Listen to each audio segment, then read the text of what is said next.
Good morning. To start this out, let me say if you haven't subscribed to our channel yet, go down there and check out that subscribe button and give it a click real quick. Help us out. This video is going to have kind of two things going on with it. One is we are testing out a new action camera. It's a cheaper one. I think it's a Casco brand. And another topic will be your dispersed camping in the woods. You're out checking out a bunch of forest roads. Let's say you set up your camp and a tree falls across the entry to your campsite and there's no other way out. And it's a pretty decent sized tree. So the only way you'll get a campsite, you're going to have to remove that tree. And the best thing to do that with is a chainsaw.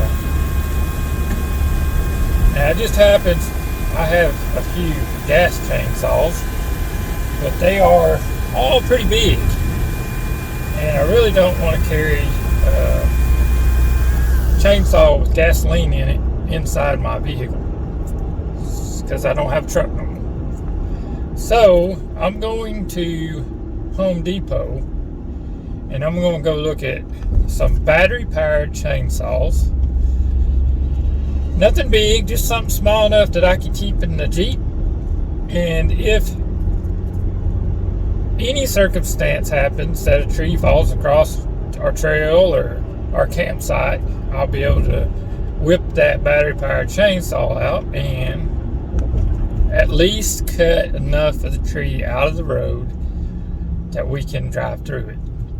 So we're not looking at having to cut up a whole tree. We just need to cut up enough to clear the path so we can continue doing whatever we're doing, or so we can get out of our campsite. So I thought I'd talk just a little bit about that. I'm almost to Home Depot, and we'll go in and we'll check out these saws. I think I already know what I'm after. I know they have a DeWalt. It's about $369. They also have a Ryobi. It's $200. And I think I'm going to do the Ryobi. I think it'll do what I need done. And I know they say you get what you pay for. I know DeWalt's a really good brand. But I think we're going to try to save some money and do the Ryobi. So we'll get with that in a little bit.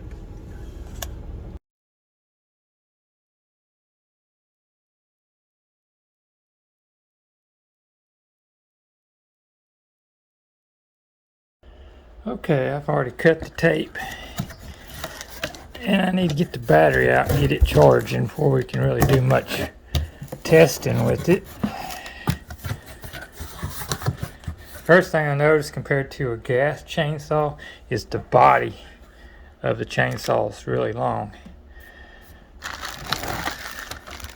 There's your charger instructions,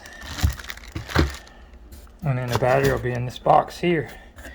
So I'll pull this battery out and get it charging and show it to you. Okay, we're looking at the bottom side of the battery. You can see that it just slides in this charger just like so. Okay, I've got the battery slid into the charger.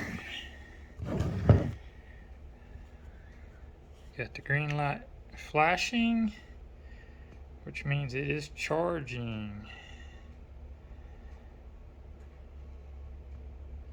Solid green will be ready to use when it stops flashing.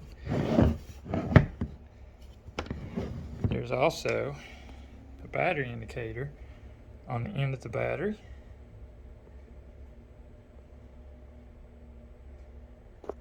So we'll just let that go. This is a brushless motor. Looks like it, I don't know if that's a brake or not. Probably not. But it does have steel where the chain bolts on, so you do need a tool to access that. But we'll play with this more after it gets charged. Remember to buy your chain oil because it doesn't come with it, so buy your chain oil so you can be sure to fill it when you're using it. And another thing I liked about this one is your chain oil tank, the lid is up top instead on the sides, so you don't have to worry about anything spilling out the lid. Now if it leaks out the automatic oiler, which is adjustable, that's another story. But I got this big old plain old case, and maybe I can fit it in there once I figure out my storage room in the hatch and or on the rack, and we'll see what happens.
Okay, so you saw me cut this with that battery-powered Ryobi chainsaw.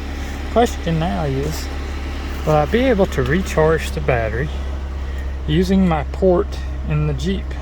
Now that port, I'm sure, does not put power to it unless the Jeep is on or running. So I've got it plugged in. This is the charger to the battery.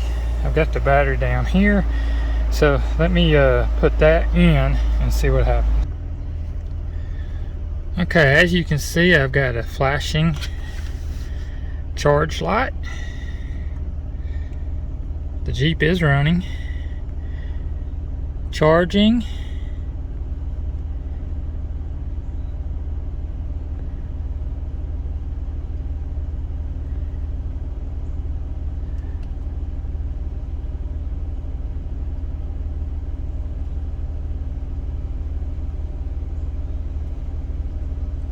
Anyway, it's kind of not real clear out there, but flashing is going to be charging.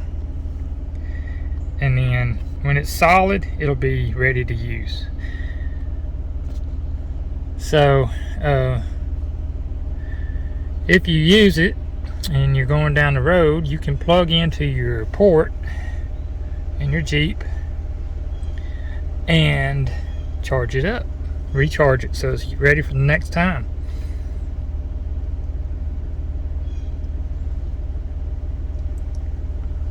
I'll let you know if there's any issues with this. Okay, I used this 115 volt 150 watt plug in my Jeep Cherokee Trailhawk so far for two things. I just found out that I can use it to keep my battery powered chainsaw battery charged, and I also use that to keep my Midland handheld walkie-talkies charged. I just plug them in. I set my walkie-talkies right down here, and I can also set that battery down here and keep everything charged from that plug while we're driving down the